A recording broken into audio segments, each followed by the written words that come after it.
Hey, what is up guys? Guitar here, welcome back to another Brave 9 video. Alright, so today we'll be looking at the top units in the Korea server currently, particularly this week. So credits to xTachibana for posting this on the Brave 9 Reddit, so shout out to him. So this is what we are looking at right now. So I'll be covering each of these units in terms of the warriors, supporters, defenders, and magicians. Alright, so obviously you're gonna see the warriors in terms of the warrior meta fluctuate much more, and each of the individual mercenaries are closer to each other compared to something like the magicians, because there's just not much useful or strong magicians in the game rather compared to warriors.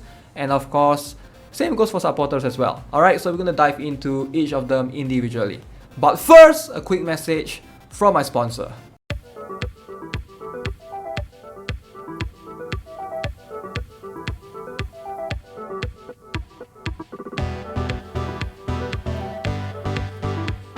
Alright, so keep in mind this is not how strong these particular units are. It's just the usage rate in terms of the percentage usage rate. I believe on total, the entire arena ranks, whether you are in silver, gold, grandmaster, it doesn't matter which ranks you are, the server will calculate the data usage rate of each of these individual mercenaries. So at number 1, we have Addin at 74%. He is the most used warrior in the Korea server. Alright, so this is how it is. Addin is extremely strong, extremely prominent for sure. And definitely right here at where I'm at in Asia server, I can see that quite a lot of formations have Addin. Like, it's just bizarre, it's insane. So Addin's like everywhere. Alright, so I used to think that Angelica, back then when I was fighting Angelica day in and day out, I noticed that, okay, Angelica is present in quite a lot of teams. But now, Addin is like, he is everywhere. You can't avoid him. You'll see him in guild wars, you'll see him in arenas, you'll see him just literally everywhere. Even in underground arenas, most setups that I've seen and I fought against, all of them have Addin. Alright, so next up at number 2, we have Yuri. I would say pretty close, 55% usage rate. So Yuri, you know, we are still yet to get the plus 15 version of her, so she is relatively strong once she will have the companion. So you can see very high usage rate as well. She's currently placed at 2nd, and Angelica comes really close at the 3rd place at 54%. So most players that already built Angelica back then, if you have Angelica plus 12 and above, plus 12, plus 13, plus 14, plus 15, like, you don't have to ditch your Angelica for Addin. Angelica is still a solid option, a solid choice in a lot of scenarios, in a lot of cases. Like, in most cases, I would say Angelica like outperforms Addin, because there are certain scenarios that Addin just cannot sustain in. For example, you know, against Glacia's shield, and if you position your Addin close to the back, like slightly at the far back, Ludmila might be able to stun him. So there's lots of factors to take into consideration. Yes, if you have Rafitia, that could be a thing that you can purify. But if you do not have Rafitia and you are risking yourself into these kind of situations, and even if you do have Rafitia in your formation, right? There are some cases where if one of the units in your team dies and that support chain is gonna be broken, and your Rafi will end up buffing like someone way at the back or something like that. So it's like, it's just not a viable strategy just because Rafitia is like present in your team, in your formation. So you do have to keep that in mind. In a lot of cases, Angelica is going to be slightly better because debuff immunity. So Angelica cannot be stunned, cannot be frozen, and those things are literally, I would say, almost everywhere right now in the meta, along with DOT, etc. Alright, so back down slightly, at number 4, we have Christina. Alright, so Christina, surprisingly, is right now at number 4. Still, I am honestly surprised because since the day Christina came out, I've noticed her strength and weaknesses, and she is strong for sure, but she is no Addin. Like, that's just, she can counter lots of units. There are units that Christina can kill that Addin cannot. For example, Glacia. Alright, so Glacia without DOT immunity will be able to, you know, die from DOT by Christina, but Addin on the other hand struggles with Glacia. So having Christina is still kind of a thing. She will be able to counter certain type of formations, especially those that places Christina's taunt extremely early. So if you notice, Yuri, Angelica, and Christina, they all are in the pretty similar like usage rate. Alright, all of them are at about 55 to 52%. So they could be switched like anytime. Like you could see perhaps Yuri will drop slightly, and you could see Angelica increase slightly, or etc. But it just differs slightly. If you look at Yuri's usage rate compared to the previous week, she has been dipping slightly, alright, from 56.6% to 55.6%. So 1% decrease. Maybe it's just some players that, you know, have her in their main formation and decides to quit the game. So Angelica, on the other hand, you can clearly tell 53% is jumping, like not really jumping but more like climbing higher to 54%, and that's gonna be a thing for sure because Angelica is a legendary, right? So as long as when you already have her, you just need the legend skill books to be able to skill her up. Alright, Christina, on the other hand, she dropped 5%, alright, from 57% usage rate up to 52%, which is insane, alright, to see her dropping 5% in a week. Yeah, I'm expecting to see Christina drop slightly even more from the weeks to come.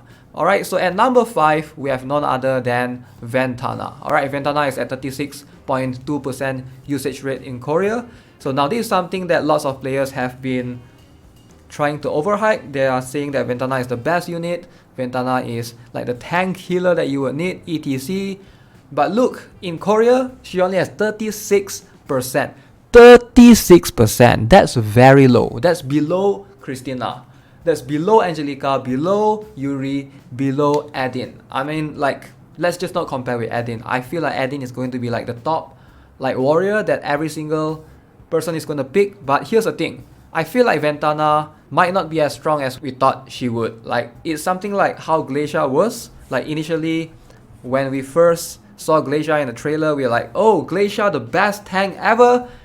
Lijah. I honestly, before Lijah arrives right here globally, I was like, okay, so that is going to be the best defender ever. I feel like Lijah will make Grand Hilder obsolete.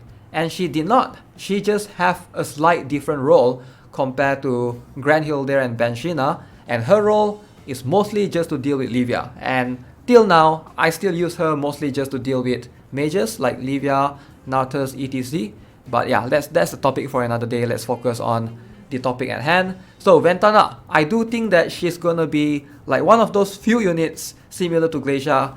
Like, you know, she's really strong, but when players use her, she's like, okay, she's alright. She's not what I thought she was.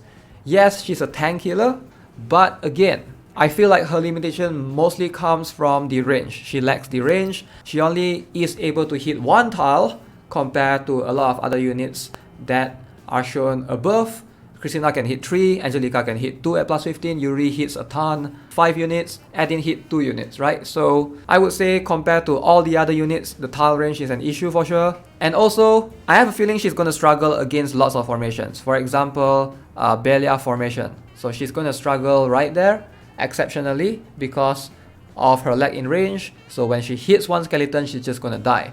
Whereas with something like a Yuri or Christina, they will be able to hit a skeleton and hit several other units in the range as well. So that's just my speculation. I've yet to see her much in any Korea PvP video, but yeah, we'll have to wait for her to arrive globally before I can make further judgment. Alright, next up, number 6, we have Ludmila. Now this is interesting. Ludmila is still retaining the 33%. I feel like Ludmila has been consistently staying where she was.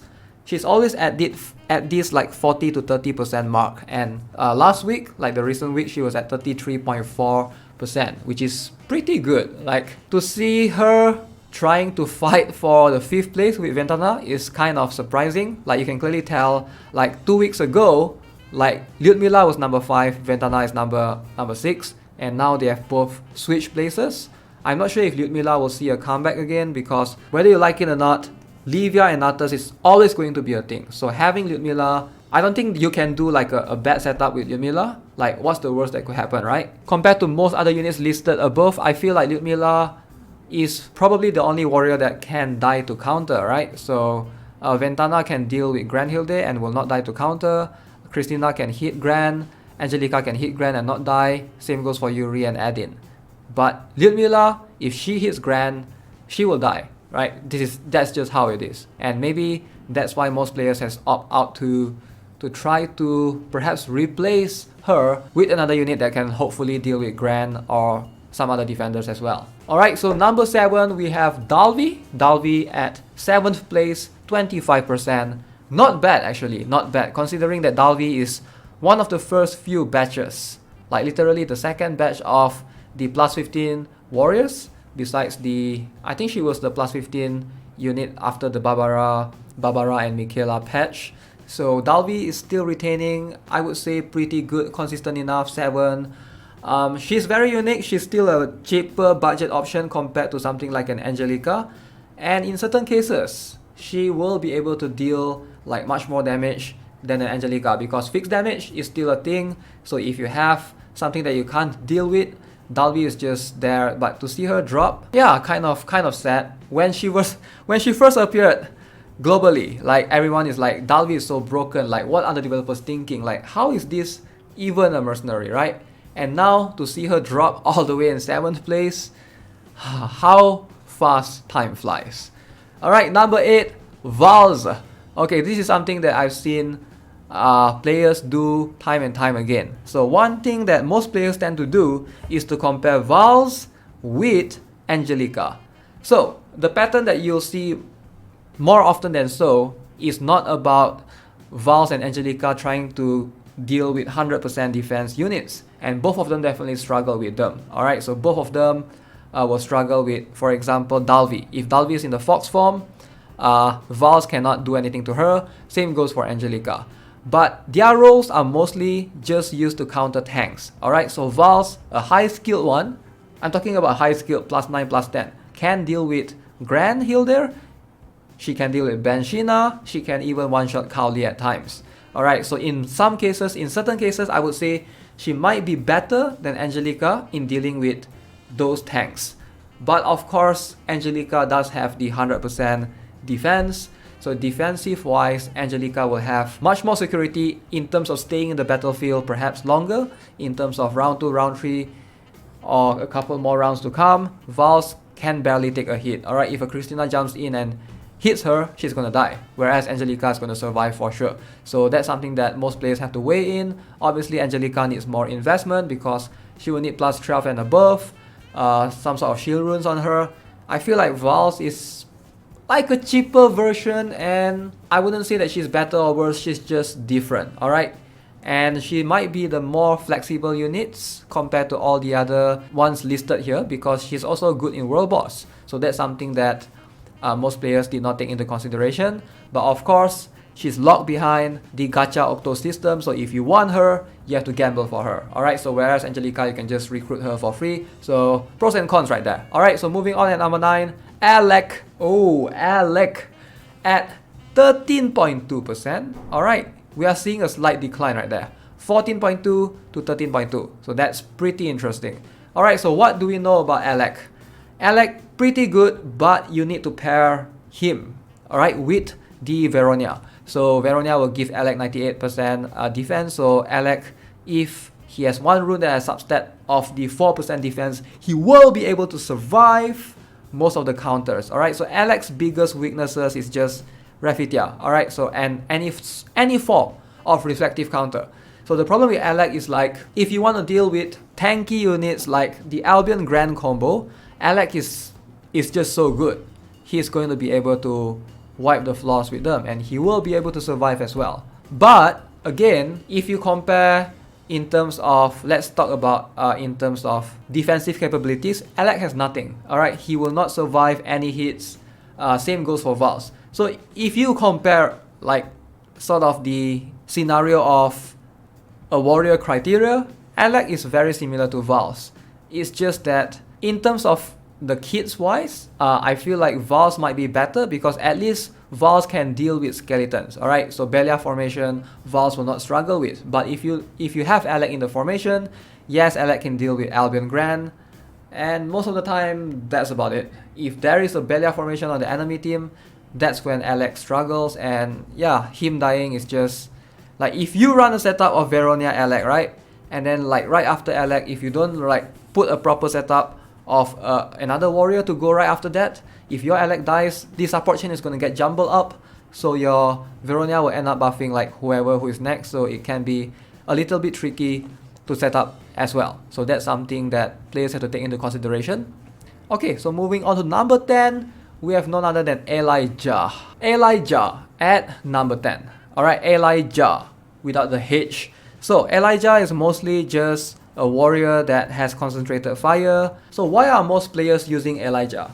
So what can she provide that most other units cannot? So the strategy with Elijah is mostly to combo with Nartus. Like, that's something that you will see very often than not. So Nartus ignores taunt, right? Ideally Nartus will always ignore taunt. He will always target units that are in the same lane as him. But with Elijah present, Elijah will be able to apply concentrated fire to another unit on another lane, and that will redirect Nartus's firepower towards that other lane. So concentrated fire can be used in that manner. I've seen it before. There's a lot of setups that you can try to use Elijah in. For example, Elijah Christina, right? So this is a very good counter to basically counter Lucius specifically. Elijah hits the most front lane. Lucius are commonly found in the front lane. Like, you seldom see Lucius all the way back, but even if you do, Elijah's formation is going to work well against that because it's going to hit whoever that's front. So it's a pretty decent combo. So you use Elijah to move first, Elijah hits Lucius, and then after that you have your Christina go right after that. Also, she does have the nullifier skill, so that's very useful. Concentrated fire is very unique to her. Ignore taunt plus concentrated fire. So this skill, if the enemy units are not debuff immune, it will reduce a lot of their stats. So most of the time, I would say 99% of the time, those units that get their stats reduced, they will die instantly. So you pair the stats reduction and the incoming damage boost.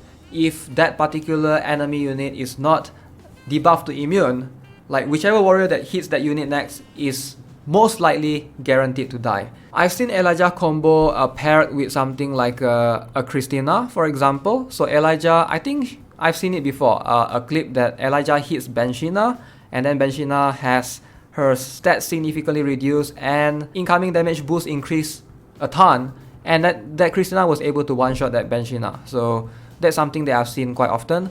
So the problem is more with the pairings. So Elijah works well with certain units and might not work that well with other units. For example, Ludmila.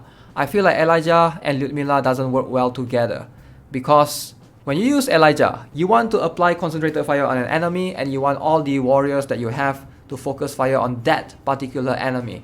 But Ludmila ignores taunt, right? I'm not sure if she ignores concentrated fire. I have a feeling she doesn't. But then again, when you use Ludmila, ideally, you don't really have the need for Elijah. So most of the time, I've seen Elijah paired with something like Nartus before. Okay, so there we go. So those are the top 10 warriors currently being used right now in the Korea server. So what do you guys think of it? And do you expect to see that kind of meta transitions into every single other server right now globally? Or are all these servers going to have their own individual stats that differs from each other? Let me know what your thoughts are in the comments below. Alright guys, so that's gonna be it for this video. I know at the beginning of this video I mentioned that I was going to cover all the classes, but I think this video is going to be extremely long if I do so. So you know what, stay tuned for part 2 where I'll be covering the defenders and magicians and hopefully maybe the supporters as well, because those we only have the top 5 as opposed to top 10 for the warriors. Alright, so if you enjoyed the video, give it a like, subscribe to this channel and my other one as well. As always, join my Discord, links will be in the description below. I'll see you guys in the next one. Have a nice day, stay safe, goodbye.